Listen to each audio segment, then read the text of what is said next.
My fellow Singaporeans, we are on the eve of the Trump and Kim summit. Now that the summit is a reality, Singapore has a historic opportunity to be the backdrop to one of the most important peace summits in world history. Certainly the most significant since the Reagan-Gorbachev summit of 1987 held in Reykjavik, Iceland, which effectively ended the Cold War.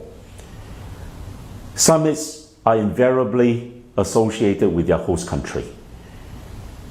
If the summit is a success, Singapore will go down in history as the place where a giant step was taken towards world peace. At this historic moment, we need a foreign minister who can elevate the prestige and stature of our country.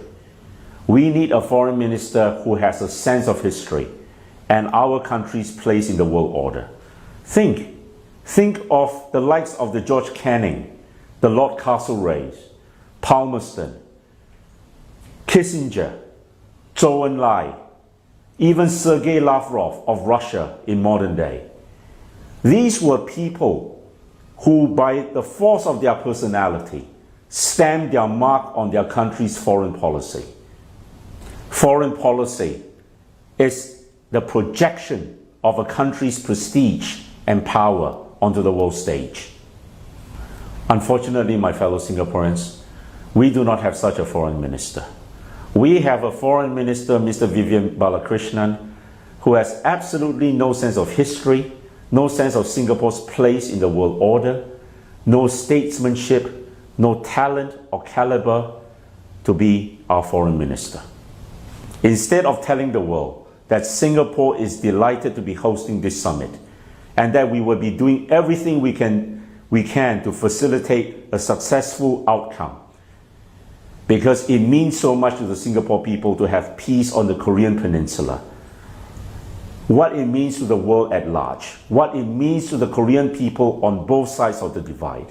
He goes to make the most ridiculous statement that we are here to serve tea and coffee. Outrageous. This man has no place to be our foreign minister. And you know what? I see that the establishment is now backpedaling. They are trying to suggest that he made those comments in jest. No, he did not. I read the first Straits Times report. Nowhere did it state that those comments were made as a quip or as a joke. My fellow Singaporeans, a sound foreign policy is vital to our nation's security and well-being. Mr. Balakrishnan became our foreign minister on the 1st of October 2015. Ever since he became foreign minister, our foreign policy has been in tatters. Think back to our dispute with China. And it now appears that the new Malaysian government is not favorably disposed towards us. Why? Because we cozied up to an unpopular government of theirs. And it appears that for the first 6 months of this year, we have done nothing, even though we are now the chairman of ASEAN. Mr. Balakrishnan criticized an opposition party during the last general elections when they suggested that we should rethink defense spending, and he accused them of being weak on defense. Now, it's very convenient for a politician to mouth those motherhood statements. The fact of the matter is that under Mr. Balakrishnan's stewardship, our foreign policy is at its worst since our founding. We are now less secure than at any other time in our history. Today, our defense spending accounts for 25% of our annual budget, almost 4% of our GDP. Next to Israel, we are the country that spends most on defense relative to GDP.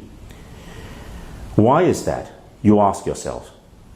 Our defense spending keeps going up year on year. But you know what? Last year, our health spending decreased. And we have a government that tells us that they have to raise taxes and GST so that that they can take care of an aging population and increase health spending. I will never be weak on defense, but I understand that diplomacy must always be our first line of defense. But unfortunately, under this government, our diplomacy is deplorable. I made this video because I know the people of Singapore will not want all the foreign journalists who are here in our country today to go away thinking that we are here merely to serve tea and coffee. We are not. I know the Singapore people's message to the world is this: we are delighted to be the host for this important summit where two heavyweight countries have come together to solve what initially appeared to be an insurmountable problem. And I can wish President Trump and Chairman Kim only the very best in their talks ahead. Thank you.